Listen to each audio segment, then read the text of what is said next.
ahead and get started just because we have about 30 minutes left. However, it really shouldn't take that long. After all I really wanted to show you is how that you can use Photoshop to scale something. I think most of us really already know how to do this. Really, we've kind of already done the same thing many times. However, just in case you need that reminder and to see how we can verify and apply it to plans.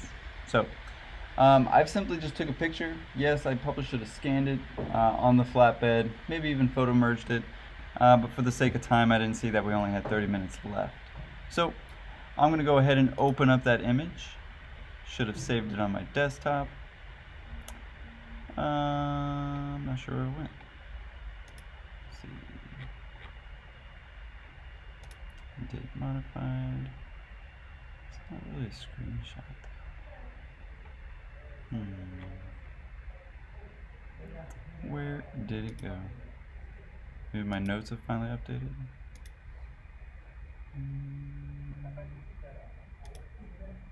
No. Man. That's what I don't like about the internet here. I've already started, but fortunately you come in a good time because the image still has not loaded.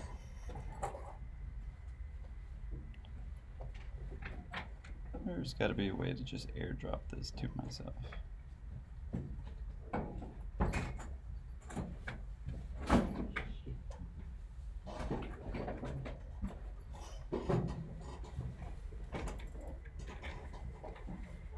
There we go. Hopefully the Wi-Fi will kick in right about. Sweet.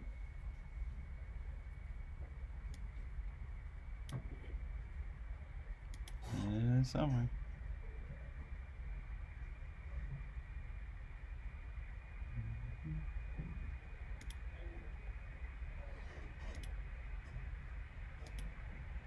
Wild. There it is. Thank goodness. Guess we'll just copy it. Obviously just scan the image and you wouldn't have to deal with any of this.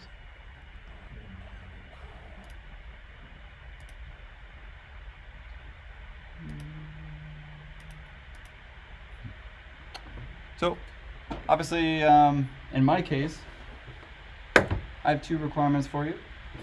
However, you'll probably want to see them first.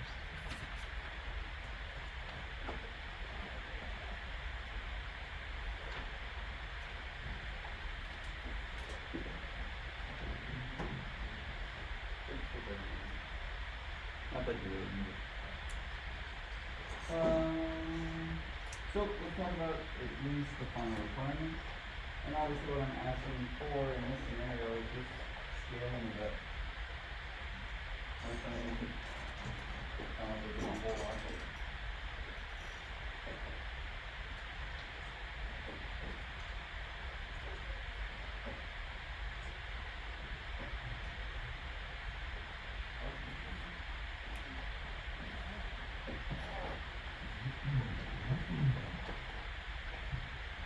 So let's take a look at it, guys. Obviously we're down to the final 2 weeks. And really I was going to assign this last time, but that makes more sense today. We'll have a little bit of a class review on Monday, and essentially from there, just kind of working in class. So the designs are finished and the race for production begins. The task is simple: demonstrate and communicate with your newfound methods and techniques of design.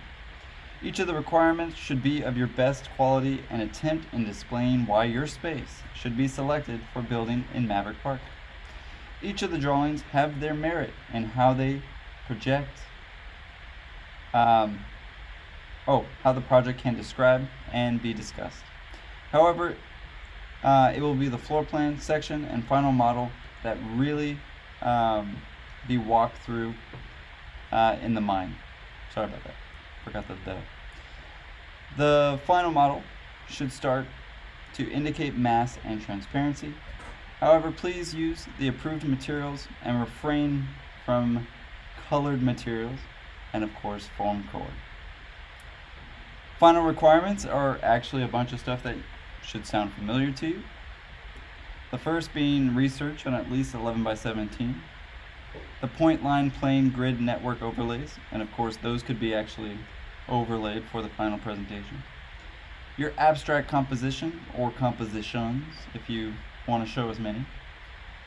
Your site analysis of 150, also showing the model, again 11 by 17. Most of us even had that today.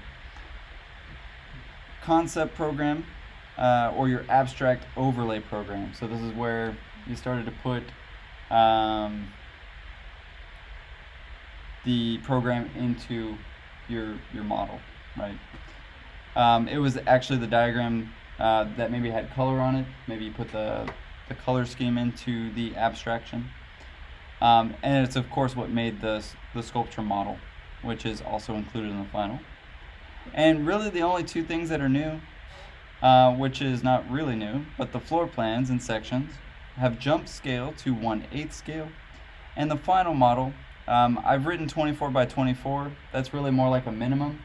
And the maximum here, you might want to write it down, is 24 by 30.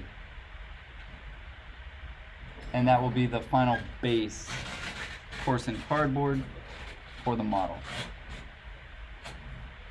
However, you can also add clearly your process drawing or precedent images. Maybe you found some certain floor plans you also want to show that you got information from. Yeah, and of course any further information is encouraged. But for the most part, last but not least, we just need to scale it up 200%. I usually say 1-inch minimum, very much like my D1 class. However, like in my D4 class, I say 3 inches minimum. So I'll let that be up to you. I'd say at least 1-inch minimum. We don't just want it on a ticky-tacky single piece of cardboard and it kind of looks like, whoa, like it's about to fall off at any moment. Usually you want the base to feel like a base, right? Good question though. However, let's go ahead and open up that image and do our clear demonstration. Now, since I actually already have the dimensions of what I eventually want to show, either my drawings or actually my model in this case, let's go ahead and actually set those first. So in my case, maybe a 30-inch width. I'm going for the maximum here, by 24.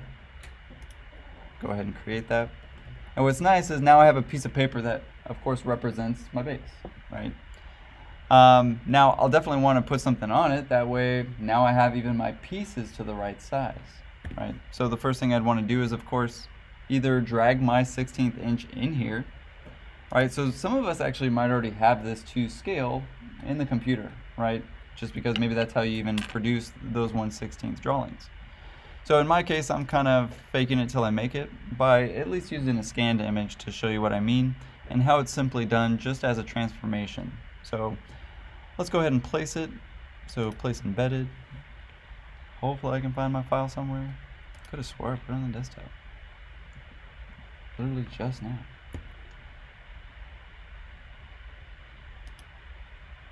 It's right there.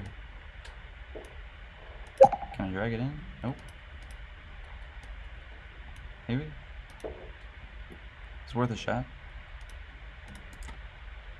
Sorry, I'm pretty unfamiliar with notes, but usually you can just kind of download these things. And it's literally right there. I guess another thing I could do is trick the computer. Just take a screenshot of it. But I'd really like this terrible shot.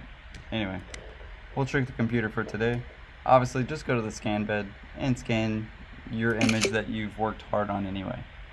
This is just for the demonstration. It's not going to lead to any kind of quality, as you can see. So let's go ahead and get that in. File.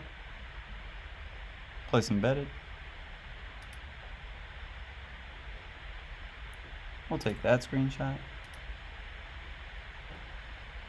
Not to any size or scale, but in your case, let's say maybe that was already 1/16. Now, of course, I would actually ask Allison, is there anything on here that we could sort of, like, say, do you remember how thick you made those stairs? Allison? I know you can't really see it on the projector, but let's see if we get a little bit closer. Yeah, worst projector ever. And as you can see, do not just take a picture of your drawing, right? It will not lead to quality. However, in the recording, you should be able to see it just fine. But let's actually change the, oh. Go back. Whoa. I've never deleted something and then not been able to undo that. Interesting. Take two. Okay. Oh, it's because it was in transform mode. Gotcha. Let's make that a little easier to see. And by a little easier to see, I mean a lot easier to see. How about that? Definitely see that. Sweet. So really actually pretty easy. You go to edit, transform, and we'll see this thing that says scale. Simply click on it. In my case, it's gonna say, oh no, you need a smart filter. Well, you can just right click on your image, right, and actually convert it to a smart object.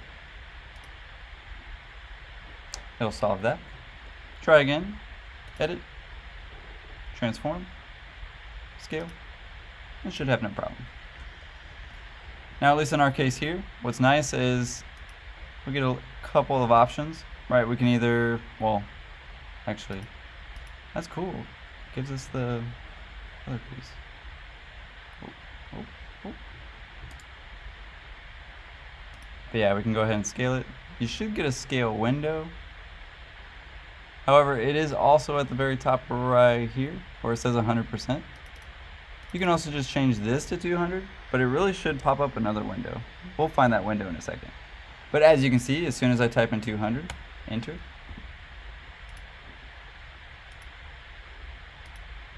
it stays there, right? And now we've doubled it in size. Again, really wasn't a whole lot of magic here. Just wanted to show you that it's as simple as typing in 200%. And what's really nice is, well, if you know the scale ratio, for instance, say 125% between two different, you can just type in 125 or do the calculation. Anyway, trying to make it simple for you guys, all you have to do is type in 200 to, of course, double in size. But what's nice is now I have a scaled piece of paper that I can print out downstairs, or horribly in these colors, and either trace it or produce a model from it, right? Realistically, guys, you might find out that, you know, I don't want my model to be in the center of my model, right? Or I should say my coffee shop in the center of my model. So for instance, you know, in this case, Allison, her bus stop actually might be right off Broadway. She might want to scoot a little bit of the dog park, right? Obviously, we're not going to do 1/8 on the model, by the way. I know this is very confusing in the video, but it's really just to demonstrate what you'll be doing. But yeah, obviously, you can fit a large portion of the park at 1/16 on this model, right? So I'll let that be up to you, because I know some of y'all's situations are, you have a very long distance from, say, your bus station to your coffee shop. So obviously, you get a little bit more model to work with. In fact, I wouldn't be surprised if you can almost fit all of Maverick Park at 1/16 on 30 by 24. I wouldn't be surprised, actually. However, you can definitely find out in Photoshop, Rhino, and even Illustrator, just because of these nice, wonderful grid lines. So anyway, just wanted to point that out. Obviously, now 1 inch equals what? 1/8 in this scenario, right? So that would be another thing I could verify and check. I could find 8 feet, if you will, according to my plan, and verify that it is, in fact, 8 feet digitally. Does that make sense, guys? Again, this has been a short, very poor quality, I should say, of at least demonstrating all you have to do for this next step is use these tools so you can make it go a little bit faster for yourself. I don't know about you, but making a model is a lot easier when you have a plan to do so.